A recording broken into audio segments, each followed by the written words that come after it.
E olha só quem está aqui na garagem Ponte que Partiu, é o Renegade mais barato do Brasil. Quando a gente fala em Renegades 0 km, é a versão Sport sua. Na data de hoje, aqui em São Paulo, por R$ 131.875.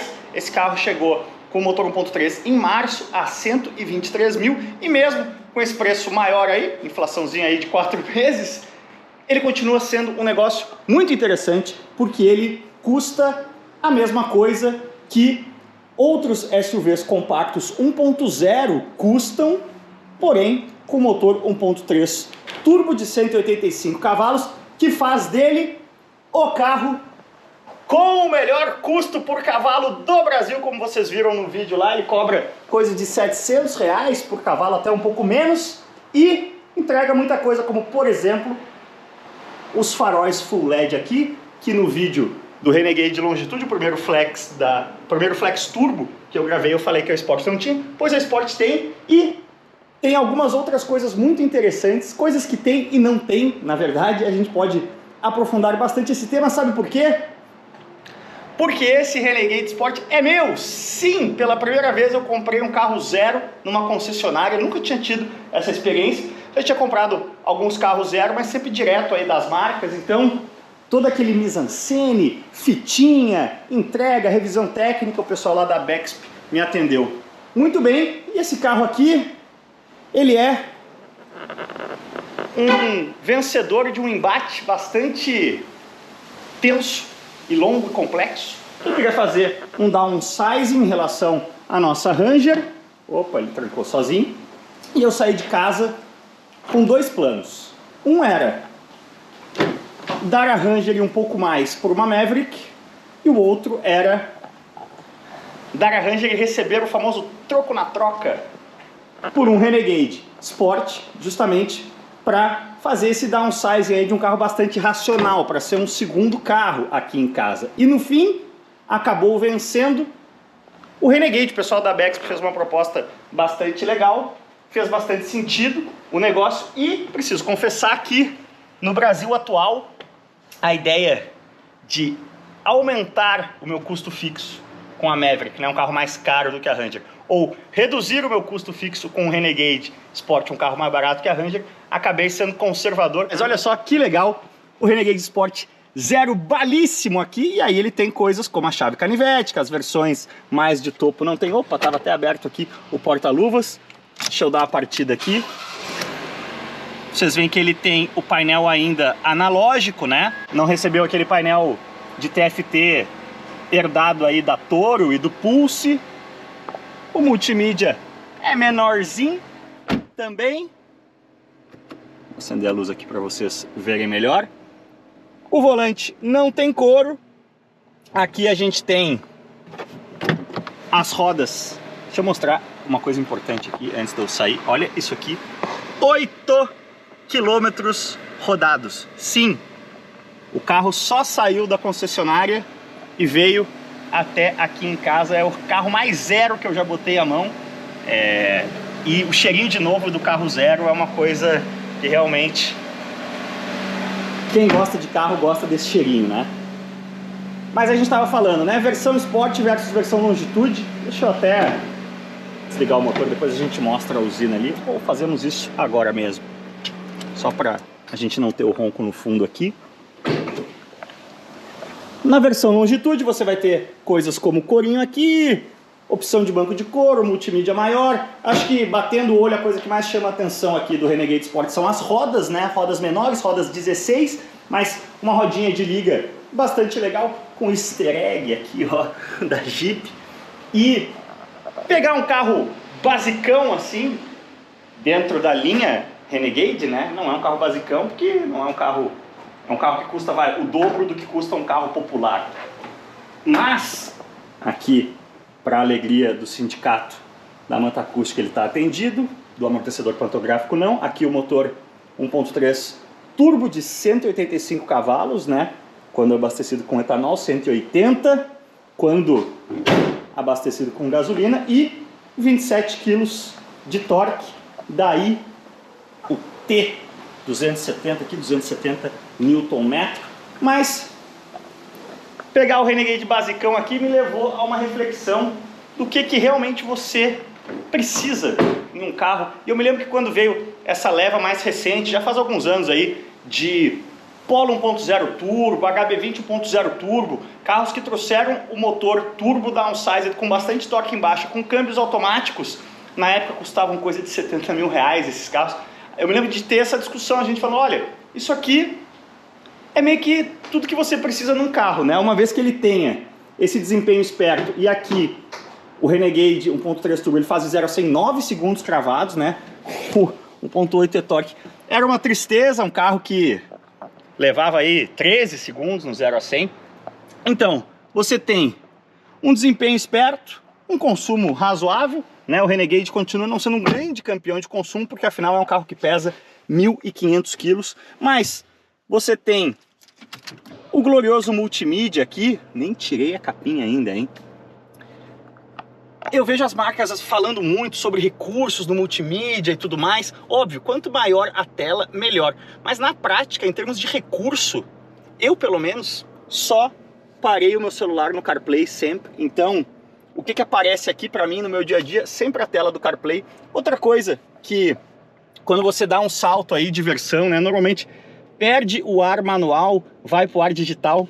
Faz alguma diferença? Olha, aqui no Brasil normalmente a gente está com o ar-condicionado ligado no geladinho, o carro estando gelando de um jeito legal, meio que você não precisa de mais nada. Tem os comandos aqui de som no volante, que é um item até de segurança, né? Na minha opinião, você poder mexer nessas coisas sem ter que se distrair. Tem até um modo esporte aqui do câmbio, que não faz grande diferença, mas enfim, não tem banco de couro, não tem a tela grande, não tem o corinho no volante, mas, sendo bem honesto, eu acho que tem tudo que você precisa para um carro de dia a dia urbano aqui no Brasil, para poder pegar uma estrada de vez em quando também. E tem essa questão, né? Ah, mas por que não um Polo, um HB20, né? Os hatches compactos. Duas questões, né? Primeiro, eu acho que o SUV no Brasil, na buraqueira aqui de São Paulo, o ângulo de ataque, ângulo de saída para valeta, para buraco, para enchente, altura do solo, é um negócio que faz a diferença, é legal, vale a pena. E o outro aspecto do SUV é sempre um pouquinho mais de espaço, né? Tanto no banco traseiro aqui, não é o super forte do Renegade. O forte do Renegade aqui são muitos easter eggs. Os bancos novos aqui da versão Sport também são bancos de tecido, mas são legais. E você tem um pouquinho mais de espaço no porta-malas. Enfim, uma compra extremamente racional e zero emocional. Talvez seja um indício de que eu estou ficando um pouco mais avançado em anos. Mas eu acho que a reflexão que vale é essa, né? Como a gente... Eu acho que foi um grande acerto da Jeep ter esse naipe aqui de versão Sport. Primeiro porque ela oferece o SUV compacto mais potente do Brasil num preço bastante competitivo em relação à concorrência, né? Tá no preço dos 1.0 turbo dos outros compactos, tá mais barato do que um Duster Iconic, que, como eu falei no vídeo do Duster, eu não entendo, acho um erro da Renault só oferecer o motor 1.3 turbo na versão de topo do Duster. E na realidade atual, você oferecer um grande custo-benefício. Reparem que até a cor é a cor base, né? O pretão aqui, eu não coloquei nada de acessório na concessionária, nada no carro. Todos esses equipamentos, como o rack de teto aqui, que no início, né, os Renegade de entrada, lá no começo do Renegade não tinham. Ele já sai bastante completinho, porém sem luxos, né? É um carro que eu diria simples e honesto. E a única coisa que está me incomodando um pouquinho aqui, e aí eu vou abrir para votos de vocês, duas coisas, né, que a gente tem que colocar aqui.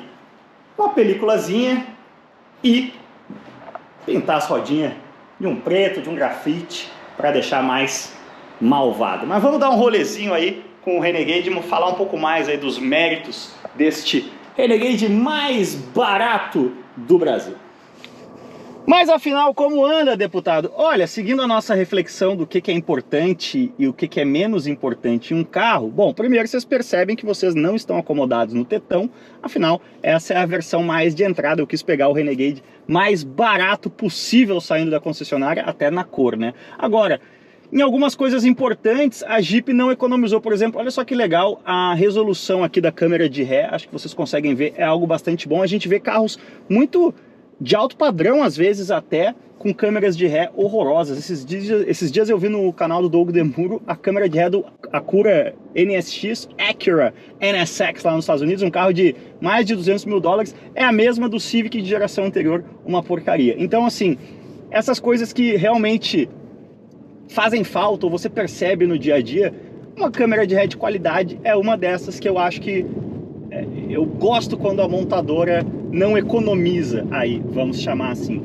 Pro meu gosto mesmo, eu vou dizer mais uma coisa. Alô Jeep, alô galera de produto da Jeep, eu retiraria da versão Sport, que ela já tem de série, ela tem poucos opcionais essa versão, né? Eu retiraria, vocês percebem aqui, a caixa do retrovisor é bastante grande, justamente porque a gente tem aqui todas as assistências, né? Assistente de frenagem, assistente de faixa, que são coisas que eu, se puder pagar menos para não ter, eu prefiro. Eu não sou um grande usuário, um grande fã dessas assistências, né? Então, quem sabe a gente podia ter um Renegade Sport até mais competitivo ainda em matéria de preço, tirando esse frufru, vamos chamar assim, de assistência de condução. Então, eu acho que convida aqui a várias reflexões nesse sentido, né? Uma é essa, né? De que tipo de equipamento você realmente precisa e que tipo de coisa você está realmente comprando porque já está no pacote.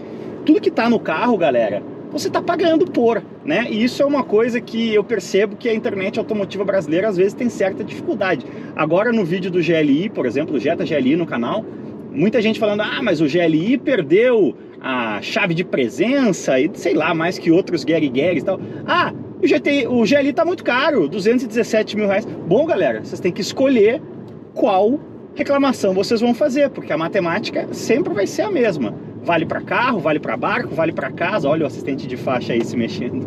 Vale para buffet, aquilo. Quanto mais coisa você colocar, mais você vai pagar. Então, é interessante fazer essa reflexão, tanto do ponto de vista do que a montadora coloca no carro, como do ponto de vista de você, consumidor, o que você realmente valoriza a ponto de precisar ou querer pagar em um carro. E eu acho que o Renegade Sport, no que eu valorizo em um carro, no sentido de ter um desempenho esperto, ter o câmbio automático aqui pro dia a dia em São Paulo e ter esses confortos básicos. Eu acho que o que antigamente a gente chamava, né, quando surgiu aí o trio elétrico e ar-condicionado, a gente chamava de kit dignidade. Olha, para mim o kit dignidade de um carro zero hoje em dia é ar-condicionado, geladinho, Apple CarPlay no meu caso, que eu sou iPhoneiro, mas enfim, um pareamento de celular, comportamento dinâmico interessante, então normalmente um motor com uma potência legal, um câmbio esperto e uma calibração interessante desses dois aí,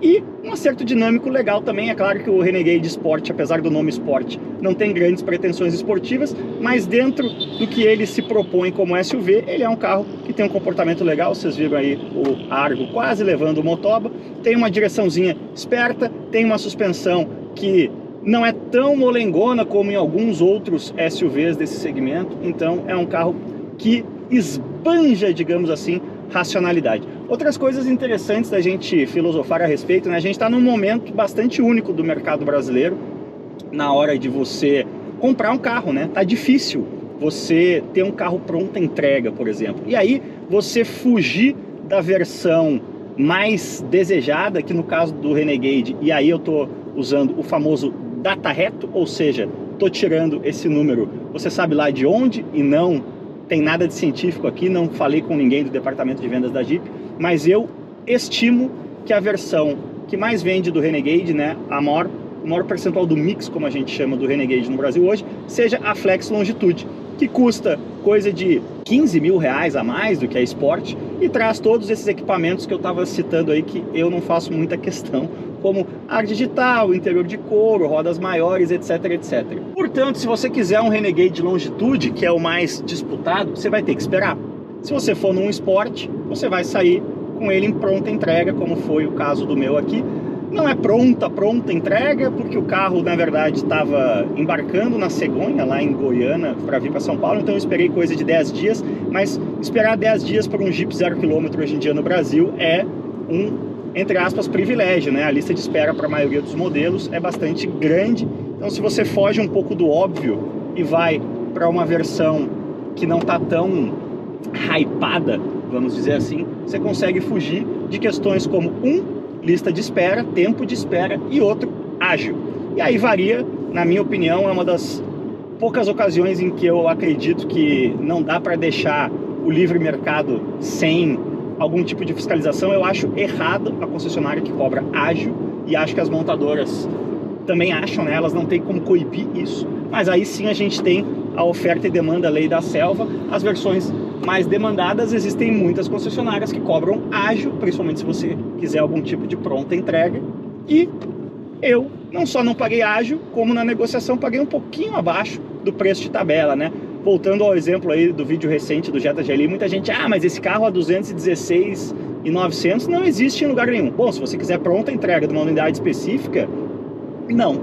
Mas se você tiver paciência e encontrar um concessionário ético, você paga sim preço de tabela. Mas no caso de carros de pouco volume e que a demanda é maior do que a oferta, como o Jetta GLI, aí você vai esperar, vai ter que esperar 3 meses, 6 meses, enfim. Eu acho sempre mais legal, olha aí as assistências, que eu não sou um grande fã, eu acho sempre mais legal você ter a paciência de esperar, acho mais recomendável do que você ser conivente aí com o ágil das concessionárias. Mas enfim, fugir um pouquinho dos modelos mais hypados e, como eu falei aqui no caso do Renegade, das versões mais hypadas, ajuda você nessa realidade maluca do mercado brasileiro atual, que a gente ainda está vivendo aí a crise de semicondutores global, a questão de oferta e demanda ainda está um pouco maluca, vamos chamar assim.